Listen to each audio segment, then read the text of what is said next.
Hi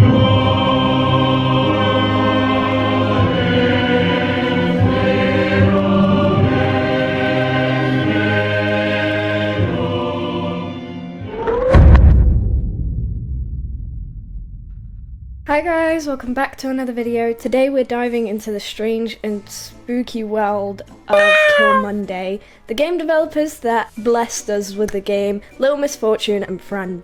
If you've been a part of the video game community within the past decade, chances are you've most likely heard of these games, if not played them, or seen some of your favourite YouTubers play them. Especially because Jacksepticeye and iHasCupquake has played these games, and I know so many more Let's Play YouTubers have played these games. And to be fair, they're amazing, all for a very good reason. Recently, Kill Monday has announced a brand new game. We have very little to go off, but I thought today I'll be talking about the whole history of Kill Monday, their games, some of my theories, and what you should expect for the next upcoming indie horror game. Kill Monday was founded by creator Natalia and Isaac Martinson, both of whom worked in creative media, short films, music videos, and animation overall. They were very much in the community space for artsy things, but they felt very creatively trapped in their jobs. Like, they didn't have that much liberty over what they were doing. So in 2012, they started spending their weekends on a personal project inspired by Natalia's childhood and Alice in Wonderland. This was Fran. Originally, Fran was going to be an animated film, but something went wrong and they had to cancel it, unfortunately. But it all worked out in the end, because then they decided to try out the video game universe. Because they only worked on the weekends, they found their jobs incredibly tedious, and by the time they got in the role of actually creating their games on the weekends, they were incredibly tired. And the time that Monday rolled around, they developed some masochistic tendencies towards the day, and that's how the studio became Kill Monday. If the name Kill Monday hasn't hinted to you that there's gonna be some weird things going on in these games, don't worry. Buckle up. They crowdfunded their game on Indiegogo in 2013 and raised about £28,000, which was barely enough to survive on, and by the release date they only had 2,000 krona, Swedish krona, in their bank account. That is not enough to live off on, and if Fran didn't blow up, they would have had to move back in with their parents. So yeah, this game was made of pure passion, caffeine, and an incredibly optimistic budget. Even more impressive, Natalia barely played games growing up, and Isaac wasn't exactly a master coder. They just learnt as they went, which is incredibly impressive that they were able to create such memorable games just from something they were learning to do on the way. Fran has a very special place in my heart, because in 2015, I watched my first Let's Play, and it was by iHasCupquake, and she was playing no other than the game Fran. Later in 2019, I purchased the game myself.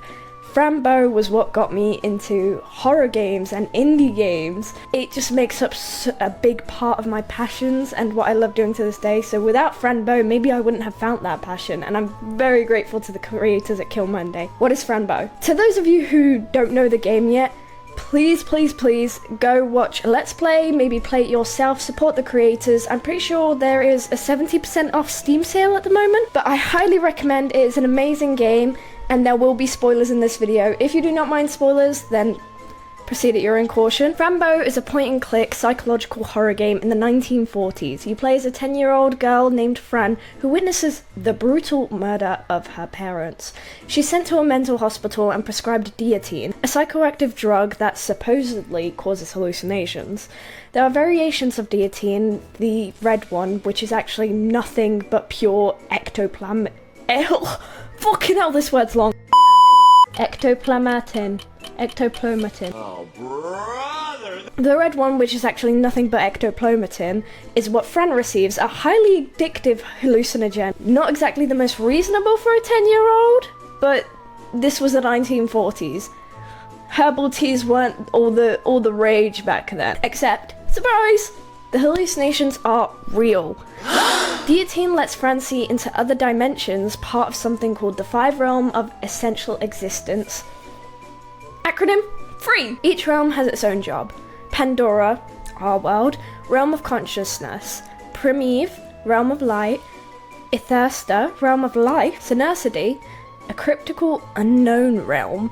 Obscura, the realm of darkness. Try navigating 5 metaphysical realms while microdosing hallucinogens at the age of 10. Fran sets out to find her cat Mr. Midnight and escape the asylum to live with her Aunt Grace. Along the way, she meets everything from conjoined twins to skeleton engineer named Itwood, who may be the only sane being in the game. And that's saying something, he's a skeleton. If therapy existed in 1940s, I'm sure Fran would have been the biggest contribution. You know the game's good when the trigger warnings are longer than birth control side effects. By the end, we discover that the demon Remor didn't actually kill Fran's parents. He manipulated her into doing it herself, which... yikes. Originally she believed the ghost Remor had murdered her parents, but unfortunately, we find out that he instead manipulated her and she actually went through with the murder herself. Fast forward a few years and Kill Monday dropped another masterpiece, Little Misfortune. It takes place 50 years after Fran Bow, this time in the 1990s, and follows an 8-year-old girl named Misfortune Ramirez Hernandez, who hears a narrator's voice saying, "Today is the day you will die." Morgo, the narrator, convinces her to go on a quest to find eternal happiness for her mother. Except, it's a trap, because of course it is. Throughout the journey, she stumbles across missing children, creepy rituals, and a talking fox named Benjamin, who's actually from the same dimension as Itwood, the skeleton, from Fran Bow. Basically, he's the guardian fox trying to help protect her from Morgo. And Misfortune? She's so sweetly oblivious that she sees a man hanging from a tree and says to him, "It looks like he hung himself." Hang himself like a piñata? Should I hit him like a piñata? She really encompasses the childhood naivete of trying to talk to him. Martinson herself actually voices Misfortune, nailing the mix of innocence and awkward humour. One of my favourite lines. It says, "Fuck you, Delios, this shit deal." Do something about it? Don't fight, you adorable things. You have to kiss and make up. Shakespeare would have loved Misfortune. Her title is genius too. Misfortune sounds like misfortune, which to a kid could easily be misconstrued.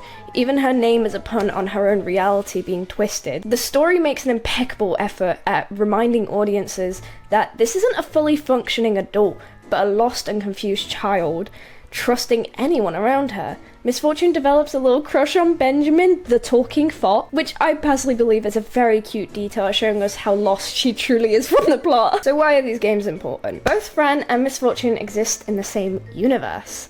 Kill Monday has teased artwork showing both girls Benjamin and Itwood, hinting the next game will be a crossover between the two. The creators have confirmed it's set in the same multiverse, but exactly how they'll connect 1940s mental patient with a 1990s manslaughter victim is a bit of a head scratcher. Maybe time travel, maybe ghost Wi-Fi, maybe Fran's just that good at trauma bonding. There's even a theory that Pandora, our world, is caught in a cosmic war between light and darkness. Both girls, one alive and one dead, may be key players in the next game. So, my personal theory? I believe the next game will focus on the two girls trying to find balance between the realms, as they've both figured out how to kind of combine different realms. I think the ladies will find a way to communicate to each other and possibly stop something big from happening. And honestly, this is one of the most exciting crossovers yet. Horror game Let's Plays will have a field day with this one. So what do you think the new Kill Monday game will be about? Drop your theories down below. Do you think Fran and Misfortune will meet? Will Benjamin finally get the love story he deserves? Will Misfortune run out of glitter? Only the most important questions, of course. Thanks for watching. Don't forget to like, subscribe, and maybe take a break from the demon-haunted children today. You've earned it. Don't forget to take your deity in. See you next time, and remember, Yikes forever. bye-bye!